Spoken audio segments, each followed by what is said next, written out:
ሰላም ጤና ይስጥልን የተከበራችሁና የተወደዳችሁ በዓለም ዙሪያ የምትገኙ የጣና ቲቪ ተከታታይ ቤተሰቦቻችን የምሽቱን የጣና ዜና መረጃና ዜና ትንታኔዎችን ይዘንላችሁ ቀርበናል። ወቅታዊና ፈጣን መረጃዎች እንዲደርሷችሁ ቻናላችን ላይክ፣ ሼርና ሰብስክራይብ ማድረጋችሁ እንዳትረሱ። እስከ መጨረሻው አብራችሁ እንድትቆዩ አክብሮታዊ ግብዣችንን እያስቀደምን በቅድሚያም አበይቶችን አቀርብላችኋለን። አፋብሃ በእጁ የሚገኙ በርካታ ምርኮኞች ዓለም አቀፍ የቀይ መስቀል ማህበር እንዲረከበው በደብዳቤ መጠየቁን ተከትሎ ከጄኔቫ ፈጣን ምላሽ አግኝተዋል። ዓለም አቀፍ የቀይ መስቀል ማህበር በፋኖ ነጻ ቀጠናዎች ተገኝተዋል። ይህም ለአገዛዙ ከፍተኛ የሽንፈት ምልክት፣ ለፋኖ ኃይሎች ደግሞ የተቋማዊ ትግል ምልክት፣ የዓለም አቀፍ እውቅና ማረጋገጫ ሆነዋል። ዝርዝሩን በቀዳሚው ዜና ወጃችን ይዘነዋል። የአማራ ፋኖ ትግል ካስመዘገበባቸው ወሳኝ ድሎች አንዱ የብልጽግና ወታደራዊ ፖለቲካዊ ተቋማትን አፈራርሶ እርስ በርስ የማይተማመኑበት የውድቀት አፋፍ ላይ ማድረሱ ነው። ይህ አለመተማመን በፖለቲካውም በወታደራዊውም በመረጃውም በሁሉም መስክ ላይ ያረፈ ሆኗል። የዚህ ውድቀት ማረጋገጫ የሆኑ ድሎች በጎጃምና በጎንደር ተመዝግበዋል። መርጦ ለማርያም፣ ግንደወይን፣ ጎንደር ከተማ አቅራቢያና ስማዳ አፍላ የውጊያ መረጃዎችን ይዘናል። የአገዛዙ ሰራዊት በዘመቻ መሃል መኮብለሉን እንደቀጠለ ነው። ከስቦ መምታት ወደ መደበኛ ማጥቃት ያደገው የፋኖ ኃይሎች የውጊያ ስልት ስቦ ማስከዳት የሚለውን የጠላት ማዳከሚያ ስልት በልዩ ትኩረት እየሰራበት ነው። በሌላ በኩል በቀጠለው የዘመቻ አፈጻጸም ዘመቻ ባናደው ከተጀመረበት መስከረም 14 2018 ጀምሮ ባለፉት 17 ቀናት 5 ክፍለ ጦር የሚገመት የብልጽግና ሰራዊት ሞትና ቁስለኛ ኩብለላና የደረሰበት አልታወቀም። ይህን የፋኖ ኃይሎች መረጃ በዜና ወጃችን በስፋት ቃኝተነዋል። እነዚህንና ሌሎች የግንባር ሀገራዊና ቀጠናዊ መረጃዎችን ዜና ትንታኔዎችን ይዘናል። በድጋሚ አብራችሁን ቆዩ እያልን ወደ ዝርዝር መረጃዎቹ እናመራለን። አፋብሃ በእጁ የሚገኙ በሺዎች የሚቆጠሩ ምርኮኞች ዓለም አቀፍ የቀይ መስቀል ማህበር እንዲረከበው በደብዳቤ መጠየቁን ተከትሎ ከጄኔቫ ምላሽ አግኝተዋል። ጣቢያችን አፋብሃ ጄኔቫ ለሚገኘው ዓለም አቀፍ የቀይ መስቀል ማህበር ምርኮኞችን ተረከቡኝ የሚል ደብዳቤ በተወካዮቹ በኩል ማቅረቡን ከቀናት በፊት መዘገቡ ይታወሳል። በዛሬው ዕለት ዓለም አቀፍ ቀይ መስቀል ኮሚቴ በፋኖ ኃይሎች እጅ የሚገኙ ምርኮኞችን መጎብኘቱን ገልጸዋል። በሰሞኑ ውጊያ በርካታ ሰዎች መጎዳታቸውን በመግለጫው ያወሳው ዓለም አቀፍ የቀይ መስቀል ማህበር ለተጎዱ ሰዎች ሕክምና ማድረጉንም ገልጿል። ኮሚቴው እንደገለጸው ባለፉት 6 ቀናት 2 ቡድኖችን ወደ ላሊበላና ወልዲያ አካባቢ መላኩን ገልጾ መድኃኒቶችን ማከፋፈሉንና ለ250 የቆሰሉ ሰዎች ቀዶ ጥገና ማድረግ የሚሆን ቁሳቁስ ማቅረቡን አስታውቋል። ፋኖ ምርኮኛ ወታደሮችን ለቀይ መስቀል አስረክቧል። ከዛም ወታደሮቹ ወደ ወልዲያ ከተወሰዱ በኋላ ለመንግስት ኃይሎች ተሰጥተዋል በማለት መግለጫው ይፋ አድርጓል። አክሎም ትናንት መስከረም 29 ደግሞ የቀይ መስቀል ሰራተኞችን በሰሜን ወሎ በፋኖ ኃይሎች ቁጥጥር ስር ያሉ ምርኮኞችን፣ ታሳሪዎችን መጎብኘታቸውን በመግለጫው ላይ አመላክተዋል። በላሊበላ የነበረው የቀይ መስቀል ቡድን መሪ ማርቲን ትልማን ከሰሞኑ በሰሜን ወሎ በርካታ ሰዎች ተገለዋል ወይም ቆስለዋል በማለት ሙጃና ኩልመስክ በተባሉ ቦታዎች የተመለከቱትን ማጋራታቸውን መሰረት ሚዲያ ዘግቧል። ማርቲን በአማራ ፋኖ የተያዙ ተዋጊዎችን መጎብኘታቸውን ገልጸው ያሉበትን ሁኔታ ማየታቸውን እንዲሁም ከቤተሰቦቻቸው ጋር ንግግር ማድረግ እንዲችሉ ሙከራ መደረጉን ጠቅሰዋል። የዓለም አቀፍ ቀይ መስቀል ኮሚቴ በሰሜን ወሎ የሚያደርገውን ድጋፍ እንደሚቀጥል የቡድን መሪው ገልጸው በአማራ ክልል በሚካሄደው ጦርነት ላይ የሚሳተፉ አካላት ለዓለም አቀፍ የሰብአዊነት ሕግ ተገዢ እንዲሆኑ ጠይቀዋል። በዓለም አቀፍ ሰብአዊነት ሕግና ሌሎች ዓለም አቀፍ ስምምነቶች መሰረት የትኛውም ወገን ትጥቅን መሰረት ባደረገ የሀገር ውስጥ ግጭት የማረካቸውን ታጣቂዎች ሰብአዊ ክብራቸውን በጠበቀ ሁኔታ የመያዝ ኃላፊነት እንዳለበት ይታወቃል። አፋብሃ ይህን በማክበር በምርኮ የያዛቸውን የአገዛዙ ሰራዊት አባላት የዓለም አቀፍ የሰብአዊነት ሕግ በሚደነግገው መሰረት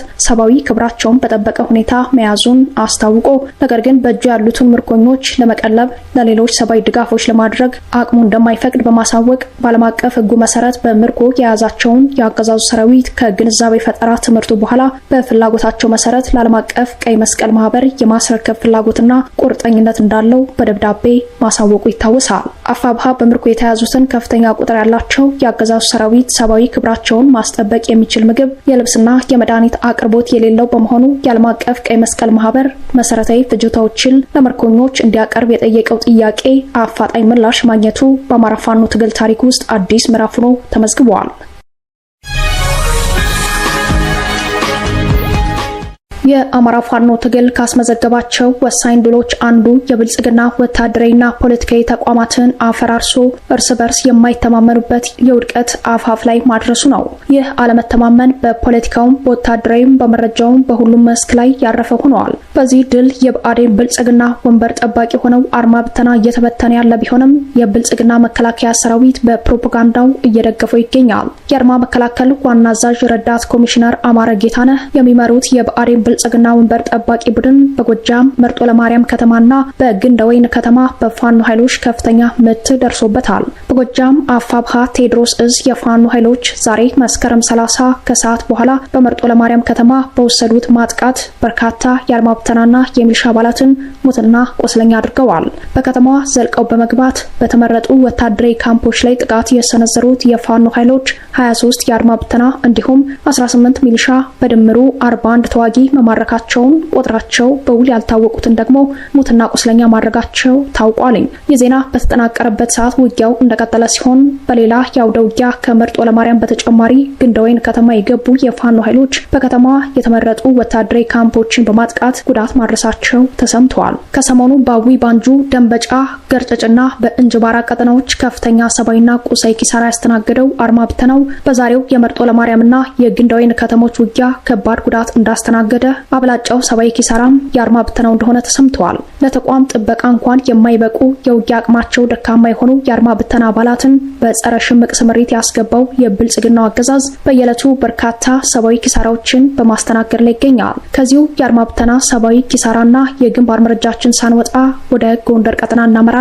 ዲሽቃ ተኳሹን ጨምሮ በርካታ የአርማ ብተና አባላት ሲደመሰሱ፣ በሌላኛው የውጊያ ቀጠና ደግሞ በቡድን መሳሪያ የታጀበ ከባድ ውጊያ ውሏል። በጎንደር የውጊያ ቀጠናዎች የሚንቀሳቀሰው አፋብሃ በላይ ዘለቀ እዝ ዳግማዊ ቴዎድሮስ 5ኛ ኮር ወታደራዊ መረጃን ማዕከሉ ያደረገ ስኬታማ ማጥቃት በፈጸመበት ውጊያ ዲሽቃ ተኳሹን ጨምሮ በርከት ያሉ የአድማ ብተና አባላትን መደምሰሱን አስታውቋል። ዛሬ መስከረም 30 ከጠዋቱ 3 ሰዓት ላይ የኮሩ አካል የሆኑት ጎንደሬ በጋሻው ክፍለ ጦርና ታድሎ ብርሃን ክፍለ ጦር አሃዶች በጥምረት ከጎንደር ከተማ በቅርብ ርቀት በምትገኘው ምንዝሮ ላይ ወታደራዊ መረጃን ማዕከሉ ያደረገ ጥቃት በመሰንዘር ጉዳት ያደረሱት የፋኖ ኃይሎች የአካባቢውን ባለስልጣናት አጅበው ከጎንደር ወደ ባህር ዳር መስመር በጉዞ ላይ የነበሩ የአድማ ብተና አባላት ላይ ጥቃቱን በመሰንዘር በውጊያው ዲሽቃ ተኳሹን ጨምሮ በርከት ያሉ አጃቢ አድማ ብተናዎች መደምሰሳቸውን ገልጿል። እንደ ግንባር መረጃው በእጀባ ላይ የነበረው የአድማ ብተና ኃይል ዲሽቃ ተኳሹ ከተመታ በኋላ ውጊያው መበርታቱን ተከትሎ ሲያጅቡት የነበረውን ተሽከርካሪ በመተው ወደ ማክሰኝት አቅጣጫ ሸሽተዋል። ኮሩ በግንባር መረጃው ላይ እንዳመላከተው በጥቃቱም የዲሽቃ ተኳሹን ጨምሮ 11 የአድማ ብተና አባላት በውጊያ መሃል ህይወታቸው ሲያልፍ ከ8 በላይ የሚሆኑት ደግሞ ቁስለኛ እንደሆኑ ገልጸዋል። እጀባ የተሰጣቸው ተሽከርካሪዎች በውጊያ መሃል በተለያየ አቅጣጫ መውጣታቸውን በተሽከርካሪዎች ውስጥ አመራሮች ሳይኖሩ እንዳልቀረ ተጠቁመዋል። በጉዞ እጀባ ፕሮቶኮልና የደህንነት ጥንቃቄ መሰረት በዲሽቃ የሚታጀቡ ተሽከርካሪዎች አመራሮችን አሊያም ሎጂስቲክ የጫኑ እንደሚሆኑ ይታወቃል ያሉት የግንባር መረጃዎች በዲሽቃ የታጀቡ ተሽከርካሪዎች ውስጥ የነበሩ አመራሮችን መያዝ ባይቻልም ዲሽቃ ተኳሹና ቀሪ 11 አጃቢዎች መደምሰሳቸው ስኬታማ ማጥቃት ሆኖ ተመዝግቧል ብለዋል። ይህ በእንዲህ እንዳለ በጎንደር ስማዳ በዲሽቃ የታጀበ ከባድ ውጊያ ሲካሄድ ውሏል። አፋድ ጎንደር ጠቅላይ ግዛት እዝ 206ኛ ኮር በሚንቀሳቀስበት በስማዳ ወረዳ የኳሳ አካባቢ በዲሽቃ የታጀበ ከባድ ውጊያ ተካሂዷል። ውጊያው በጀነራል ኃይሌ ዘውባንተ ክፍለ ጦር ተወርዋሪ ኃይል መልሶ ማጥቃት መመከቱን የኮሩ ህዝብ ግንኙነት ፋኖ ጋሻው ግዛው ገልጿል። 2 ዲሽቃ፣ 6 ብሬን፣ 9 የሚደርስ ስናይፐር ይዞ ወደ ቀጠናው የገባው የምስራቅ እዝ 303ኛ ኮር 68ኛ ክፍለ ጦር ኃይል በፋኖ ኃይሎች መልሶ ማጥቃት መመታቱን የኮሩ ቃል አቀባይ መረጃውን እንደሚከተለው አድርሶናል። አፋድ ጎንደር ጠቅላይ ግዛት እዝ 206ኛ ኮር የህዝብ ግንኙነት ነኝ። ጋሻው ግዛት እባላለሁ። ያው እንግዲህ ዛሬ በእኛ ቀጠና ውስጥ 206ኛ ኮር በሚንቀሳቀስባቸው ቀጠናዎች ውስጥ አንዱ በስማዳ ወረዳ የኳሳ አካባቢ ማለት ነው የጠላት ኃይል መመታት የማይሰለቸው የብርሃኑ ጁላ ወታደር በደፈጣ ስፔሻሊስቶቹ ጀነራል ኃይሌ ዘውባንተ ተወርዋሪ ክፍለ ጦር አማካኝነት ተመቷል ማለት ነው። አረገበያ የምትባል ልዩ ስሟ አርቢት የተባለ አካባቢ ማለት ነው ለማፈን መጥቶ ታፍኖ ሲቀጠቀጥ ውሏል ማለት ነው። በዚህ እቅዱ በርካታ ትጥቆቹን ይዞ ለማጥቃት ነበር የተንቀሳቀሰው።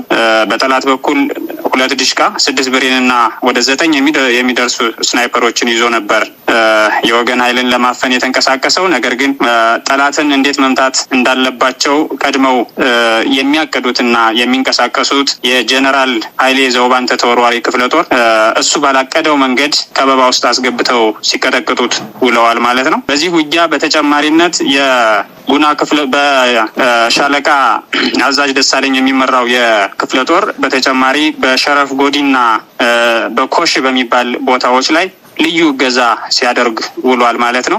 በዚህ የተቀናጀ ውጊያ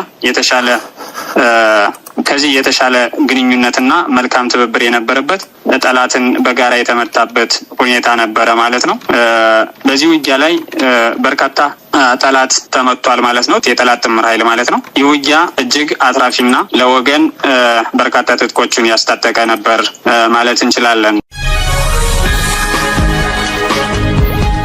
አድማጭ ተመልካቾቻችን ምርጫችሁን ጣና ቲቪን ስለምታደርጉ እናመሰግናለን። የአገዛዙ ሰራዊት በዘመቻ መሃል መኮብለሉን እንደቀጠለ ነው። በዘመቻ አባናደው በርካታ ሰራዊቱ የተደመሰሰበትና የተማረከበት ብልጽግና ከጅማ ያመጣው የማዕከላዊ ዳሎል እዝ ሰራዊት ከወልዲያ እየጠፋ ፋኖን እየተቀላቀለ እንደሚገኝ አፋብሃ ምኒልክ ዕዝ አስታወቀ። ሰሞኑን በአፋብሃ ምኒልክ ዕዝ ከባድ ሽንፈት የገጠመው የብልጽግናው አገዛዝ የተደመሰሰበትን የተማረከበትንና የተበተነውን 5 ክፍለ ጦር የሚገመት ሰራዊት ለመተካት ከተለያየ ክልል ወደ ወሎ ቤት አማራ በተለይም ወልዲያ ቀጠና እያስገባ ቢሆንም በየቀኑ በርካታ የሰራዊቱ አባላት በመኮብለል ላይ ናቸው። ሰራዊቱ የውጊያ ቀጠናዎች ላይ ከደረሰ በኋላ እየኮበለለ ፋኖን እየተቀላቀለ ነው ያለው ምኒልክ ዕዝ በአንድ ቀጠና በአንድ ቀን 9 የሰራዊቱ አባላት ከነጦር መሳሪያዎቻቸው በግዳጅ ቀጠና በመውጣት ፋኖን መቀላቀላቸውን አስታውቀዋል። ከስቦ መምታት ወደ መደበኛ ማጥቃት ያደገው የፋኖ ኃይሎች የውጊያ ስልት ስቦ ማስከዳት የሚለውን የጠላት ማዳከሚያ ስልት በልዩ ትኩረት እየሰራበት ሲሆን ከአገዛዙ የኮበለሉ የሰራዊቱን አባላት ኮሎኔል ሞገስ ዘገየን ጨምሮ የምኒልክ ዕዝ የኮርና የክፍለ ጦር አመራሮች አቀባበል አድርገውላቸዋል። ኮብልለው ፋኖን የተቀላቀሉ የማዕከላዊ ዕዝ አባላት የአማራ ሕዝብ ላይ ዘር ማጥፋትና ወረራ እየፈጸመ ያለው ብልጽግና ሁሉንም ነገሩን አሟጦ አማራ ላይ ያዘመተ ስለሆነ አማራ ሁነን አማራ ላይ የዘር ማጥፋት ወንጀልን አንፈጽምም፣ እንዲያውም ህዝባችንን ለመካስ እድሉን በማግኘታችን ደስተኛ ነን፣ እንታገለዋለን ብለዋል። አፋብሃ ምኒልክ ዕዝ በቀጠለው የዘመቻ አፈጻጸም የእስካሁኑ አጠቃላይ የግንባር መረጃው እንደሚያሳየው ዘመቻ አባናደው ከተጀመረበት መስከረም 14 2018 ጀምሮ ባለፉት 17 ቀናት 5 ክፍለ ጦር የሚገመት የብልጽግና ሰራዊት ሙትና ቁስለኛ ኩብለላና የደረሰበት እንዳልታወቀ በመረጃ ክፍሉ ክትትል እንዳጣራ ገልጿል። ይህ ወታደራዊ ኪሳራ በሰው ኃይል ደረጃ ሲገመት 2 ኮር የሚደርስ በአማካኝ የክፍለ ጦር ሰራዊት ቢሰላ ከ8500 እስከ 10000 የሚደርስ ሰራዊት ከውጊያ ሜዳው እንደሌለ ተገምተዋል። እንደ መረጃው ከውጊያ ሜዳው አለመኖር ማለት ሙት፣ ቁስለኛ፣ ኩብለላና በውጊያ መሃል ደብዛቸው የጠፉትን ይጨምራል። በተለይም በውጊያ መሃል የጠፉት ይሞቱ አሊያም ይዳኑ ወይንም ይኮብልሉ ያልታወቁት የሰራዊቱ አባላት በብአዴን ካድሬዎች መሪነት መንደር ለመንደር እየተፈለጉ ቢሆንም አሰሳው በፋኖ ተከታታይ ማጥቃት ሊሳካ አልቻለም። ፋኖ በፈጠራቸው ነጻ ቀጠናዎች በየጊዜው እጃቸውን የሚሰጡ መሳሪያቸውን በአርሶ አደር ልብስ ቀይረው ሽሽት ላይ የሚገኙ የሰራዊቱ አባላት እንደሚያጋጥሙት፣ ይህም እንደ ምኒልክ ዕዝ መረጃ በአጠቃላይ በዘመቻው 5 ክፍለ ጦር የሚገመት የብልጽግና ሰራዊት ኪሳራ ማድረስ እንደቻለ ገልጿል። በሰሞኑ የጋሸና ከባድ ውጊያ በ3 ምሽጎች ከሞትና ከመቁሰል ያመለጡ የብልጽግና ሰራዊት አባላት ቁጥራቸው በውል ያልታወቀ በገጠሩ ክፍል እንደተበተኑ ይታወቃል። የኢትዮጵያ ዘርፈ ብዙ ቀውስ በፖለቲካ ውይይት ሳይሆን በወታደራዊ ጉልበት ለመፍታት የሀገሪቱን አንጡር ሀብት በሙሉ ለጦርነት ዓላማው እያዋለ የሚገኘው አገዛዙ ሰራዊቱን በተራዛሚ ጦርነት ውስጥ ዋጋ እያስከፈለው ሲሆን የውጊያ መሰላቸትና የሞራል መድቀቅ ሰራዊቱን ኩብለላን የመዳን መንገድ አድርጎ እንዲወስድ አድርጎታል። አገዛዙ በበኩሉ የሰራዊቱ ኩብለላ የስርዓት ያደጋ ነው በሚል ሲኮበልሉ የተገኙ የሰራዊቱን አባላት ለመቀጣጫ በሰራዊት ፊት እንደሚረሽን ይታወቃል። ህወሓት ወታደራዊ ስምሪት ቀየረ። ጄኔራሉ መንግስት እንደሌለ ተናገሩ። የህወሓት ወታደራዊ ስምሪት አውራጃዊነትን ማዕከል አድርጓል። የአድዋ ሌጋሲ የመሪነቱን ቁልፍ ቦታ ሙሉ በሙሉ ወደ መያዝ ተሸጋግሯል። በታጣቂ ቡድኑ ውስጥ ታምኖበት ወሳኝ ተልዕኮ የሚሰጠውና ወታደራዊ ስምሪቶችን በቀዳሚነት የሚወስደው ይህ ኃይል መሆኑን የተቀየረው ወታደራዊ ስምሪት አመላክተዋል። በስምሪቱ የራያና የእንደርታ ተወላጆች ቀሪ ተደርገዋል። በኮረምዛታ ግንባር የሚገኘው የህወሓት ታጣቂ ኃይል ወደ ሌላ ቦታ ተጭኖ የወጣው በዚህ አውራጃዊ መስፈርት መሆኑን ከስፍራው የወጡ መረጃዎች ያመላክታሉ። በምትኩ ሌላ ኃይል ወደ አካባቢው ገብተዋል። የአላማጣ ተወላጅ የአካባቢው የግንባር መሪ ስምሪት እንዳይወስድ ውስጣዊ ትዕዛዝ ተላልፈዋል። የራያና የእንደርታ ተወላጅ ወደ ሽሬና ሌሎች የትግራይ አካባቢዎች እንዲዛወሩ መደረጉም ተሰምተዋል። ከተቀየረው ወታደራዊ ስምሪት ጋር ተያይዞ ወታደራዊ እቃ ጭነው ከኮረም ከዛታ ከወፍላ ዝናቡ ሜዳ ትምህርት ቤት ከነበረው ወታደራዊ ካምፕ ሊወጡ የነበሩ የህወሓት ታጣቂዎች በመከላከያ መመለሳቸው ተሰምተዋል። ይህም በአካባቢው ሌላ ውጥረት ፈጥሯል። በሌላ በኩል የህወሓት ታጣቂዎች ካላማጣ ወደ ቆቦ ሲንቀሳቀስ የነበረውን የመከላከያ ወታደራዊ ተሽከርካሪ ወደ መጣበት መመለሳቸው ታውቋል። ዋጃ ላይ የህወሓት ታጣቂዎች በአቋቋሙት ኬላ መከላከያውን ዙ 23 እና ዲሽቃ በመጥመድ ከኬላው እንዲመለስ ማስገደዳቸውን የአካባቢው ምንጮች ለጣቢያችን ገልጸዋል። ከዚህ ጋር ተያይዞ በቀጠናው ወታደራዊ ስምሪቱና ወታደራዊ ፍጥጫው ቀጥሏል። በአካባቢው በሁለቱ ኃይሎች መካከል በማንኛውም ሰዓትና ሁኔታ ውጊያ ሊቀሰቀስ ይችላል የሚል ስጋት አይሏል። ይህ በእንዲህ እንዳለ የትግራይ ጊዜ አስተዳደር ፕሬዚዳንት ጄኔራል ታደሰ ወረደ በቀድሞው የጌታቸው ረዳ ጊዜ አስተዳደር ላይ በጸጥታ ኃይሎች የታገዘ አዝጋሚ መፈንቅለ ስልጣን እንዳደረጉ በቀድሞ ጓዳቸው ጄኔራል ጻድቃን ገብረተንሳኤ ተከሰዋል። ጄኔራሉ ኤንቢሲ ከተሰኘ የቴሌቪዥን ጣቢያ ጋር ባደረጉት ቃለ ምልልስ በመፈንቅለ ስልጣን የከሰሷቸው ጄኔራል ታደሰ ወረደ የጌታቸው ረዳ አስተዳደር ተልዕኮውን እንዳያሳካ የመቀልበስ ስራ እንደሰሩ፣ ስራቸውንም በአግባቡ እንዳልተወጡና የጊዜ አስተዳደሩ አባላት ጭምር ከኤርትራ መንግስት ጋር ሲገናኙ እርምጃ መውሰድ እንዳልቻሉ በመጥቀስ ሲያጣጥሉና ሲተቹ ተደምጠዋል። ሌተናል ጄኔራል ጻድቃን በአሻጥር የተሞላ አዝጋሚ መፈንቅለ ስልጣን ተደርጎብናል የሚል ክስ ያሰሙት ከ6 ወራት በኋላ መሆኑ ክሳቸውንም ለአገዛዙ ታማኝ በሆነ ሚዲያ ቀርበው ማስረዳታቸው ነገሩን የምጸት አስመስሎታል የሚሉት የጉዳዩ ተከታታዮች ታደሰ በአሜሪካ ዲፕሎማቶች አደራዳሪነት በአብይ አህመድ ፍቃድ ሹመት እንደተሰጣቸው ያወሳሉ። ታደሰ ወረደ ባለፈው ዓመት ሚያዝያ ወደ ስልጣን የመጡት በአሜሪካ መንግስት የውስጥ አደራዳሪነት እንደሆነ የሚያስታውሱ የጻድቃን ተቺዎች ታደሰ የያዙትን ስልጣን የሚገባቸው እንዳልሆነ ለመናገር ጄኔራሉ ረፍዶባቸዋል ብለዋል። ጄኔራል ጻድቃን የፖለቲካና ወታደራዊ ኃይሎችን ያጣመረ የለውጥ ፈላጊዎች እንቅስቃሴ የሚል የሽግግር መንግስት ፍላጎት ያለው ስብስብ የመሰረቱ ሲሆን ስብስቡ 4 የፖለቲካ ፓርቲዎችና 2 ነባር ወታደራዊ አመራሮችን ያካተተ ነው። ስምረት ፓርቲ፣ አረና፣ ውናትና ባይቶና ፓርቲዎች የስብስቡ አካል ሲሆኑ ወታደራዊ አመራሮቹ ደግሞ ጄኔራል ጻድቃንና ጄኔራል ተክላይ አሸብር ናቸው። ጄኔራሉ የፈጠርነው እንቅስቃሴ የፖለቲካ ለውጥ እንዲደረግ ለመስራት ነው በማለት ፖለቲካዊ የመሪነት ፍላጎታቸውን ከዚህ ቀደም ግልጽ ማድረጋቸው ይታወሳል።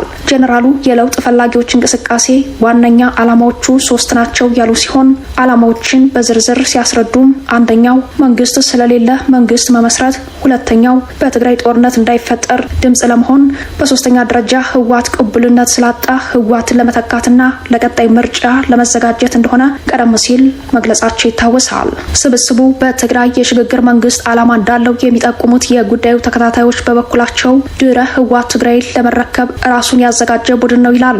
ጄኔራሉ ህወሓትን በትጥቅ ትግል ለመጣል ወደ ጫካ የገባውን የትግራይ የሰላም ኃይል እንቅስቃሴ እንደሚደግፉት በይፋ መናገራቸው አይዘነጋም። ጄኔራሉ በዚህ ሳይወሰኑ የትግራይ ኃይል አባላት ያሏቸውን የህወሓት ታጣቂዎች የነጻ መሬት ተፋላሚዎችም እንዲቀላቀሉት ወጣቶች በተለያዩ አካባቢዎች የጀመሩትን የእምቢንታ እንቅስቃሴ እንዲቀጥሉም ጥሪ ማቅረባቸው ይታወሳል። ሌተናል ጄኔራል ጻድቃን ገብረተንሳኤ ከአሜሪካ ከተመለሱ በኋላ በአዲስ አበባ ሆነው ለብልጽግናው ኃይል ጸረ ሻዕቢያ ሀሳቦችን በማማከር ለትግራይ አዲስ የለውጥ እንቅስቃሴ ያሉትን ስብስብ እየመሩ ስለመሆኑ ይፋዊ መረጃዎች ያሳያሉ። የጉዳዩ ተከታታዮች እንደሚሉት ሁኔታዎች እስካልተቀየሩ ድረስ አሁን ባለው የኃይል አሰላለፍ ጄኔራል ጻድቃን ዳግም ወደ ትግራይ መግባት የሚችሉት በህወሓት መቃብር ላይ ብቻ ነው። በመጨረሻም የጋዛው ተኩስ አቁም ስምምነት ዓለምን እያነጋገረ ነው። አዛውንቱ ፕሬዝዳንትም በብዙ የተመኙት የዘንድሮ የኖቤል የሰላም ሽልማት ፊቱን አዙሮባቸዋል። እስራኤልና ሐማስ በአሜሪካው ፕሬዝዳንት ዶናልድ ትራምፕ 20 ነጥብ ዕቅድ ላይ የተመሰረተውን የተኩስ አቁም ስምምነት የመጀመሪያ ምዕራፍ ላይ ደርሰዋል። ስምምነቱ እስራኤል በጋዛ ላይ የምታደርገውን ጦርነት ለማስቆም ያለመ ነው። ይህ የተኩስ አቁም ስምምነት የተሰማው በግብጽ ቀይ ባህር ሪዞርት ከተማ ሻርም ኤልሼክ በሐማስና በእስራኤል መካከል ለ3 ቀናት የተካሄደውን ቀጥተኛ ያልሆነ ውይይት ተከትሎ ነው። ኔታንያሁ ከኢየሩሳሌም ቢሮ በሰጡት መግለጫ ለእስራኤል ትልቅ ቀን ነው ብለዋል። ሐማስ በሰጠው መግለጫ በኳታር ግብጽና ቱርክ ያሉ ወንድሞቻችንና ሸምጋዮች የሚያደርጉትን ጥረት እናደንቃለን። በተጨማሪም የአሜሪካው ፕሬዝዳንት ዶናልድ ትራምፕ ጦርነቱን ሙሉ ለሙሉ ለማቆምና ወረራውን ከጋዛ ሰርጥ ሙሉ በሙሉ ለማስወጣት የሚያደርጉትን ጥረት እናደንቃለን ብለዋል። የቱርክ ፕሬዝዳንት ሬሲፕ ጣይብ ኤርዶጋን በበኩላቸው በተኩስ አቁም ስምምነቱ የተሰማቸውን ደስታ ገልጸዋል። የጋዛ ጦርነት ለማስቆም የታለመውን ስምምነትና የትራምፕን የመጀመሪያ ምዕራፍ መጀመሩ በአካባቢው ፍትሐዊ ሰላምን ለማምጣት አስፈላጊ እርምጃ ነው ስትል ሳውዲ አረቢያ ለስምምነቱ ያላትን ድጋፍ አስታውቃለች። ሩሲያ በእስራኤልና በሐማስ መካከል ያለውን ግጭት ለመፍታት የመጀመሪያ ምዕራፍ ላይ የተደረሰውን ስምምነት እንደምትደግፍ በክሬምሊን ቃል አቀባዮቿ በኩል የድጋፍ ድምጿን አሰምታለች። ዛሬ ከረፋድ ጀምሮ ዓለም አቀፍ የዜና ምንጮች እንደዘገቡት እስራኤል ጦሯን ከጋዛ ማስወጣት እንደጀመረች ነው። የእስራኤል ጦር ከ2 ዓመት ወረራ በኋላ ከጋዛ መውጣት ጀምሯል ሲል አልጀዚራ ዘግበዋል። የእስራኤል መንግስት ካቢኔ ከሐማስ ጋር የተደረገውን የተኩስ አቁም ስምምነት ማጽደቁንም ቢቢሲና ሲኤንኤን ዘግበዋል።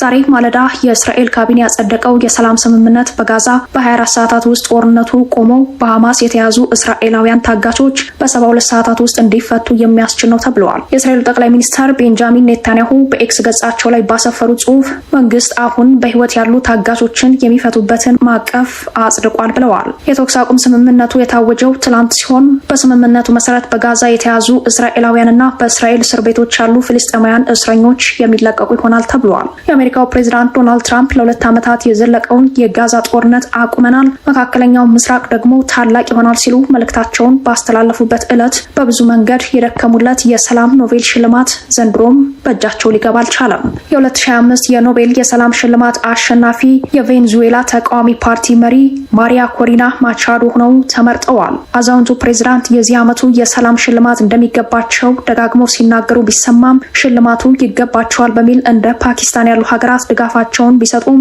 የኖቤል ሽልማት ኮሚቴ በድጋሚ ፊቱን አዙሮባቸዋል።